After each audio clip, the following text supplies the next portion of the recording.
Chapter 7. How the human ability to create reality is hijacked by the great parasite atop the world cult and what you can do about it. Truly, you're a stranger in a strange land, and the sooner you acknowledge this situation, the sooner you can begin developing an escape plan. Yours truly. Setting the stage. Grokking the game board.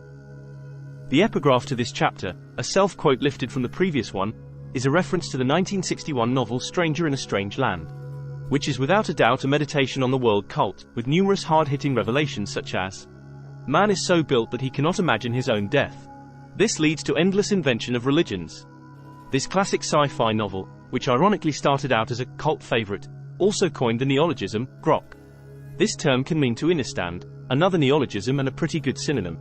So as to, by way of empathy, create rapport and sympathetic communication with a person, place, thing, or idea. Grok can also mean to enjoy something. In this usage it's comparable to the archaic dig. As in, I dig rock and roll. So let's spend a little time together grokking, in both senses of the term, the game board of this realm.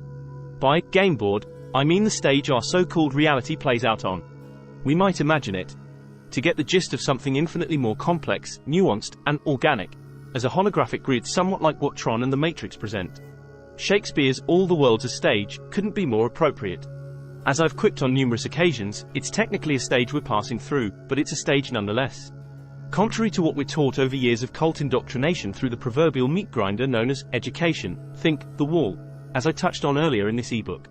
What we call the world isn't an a priori material reality. I go so far as to say it isn't material at all. The falling tree definitely doesn't make a peep if no one's around because the game board of reality is a function of conscious energy, appearing to materialize during the instant of observation, only to disappear into quark, or some other imaginary particle, soup again when no one's looking.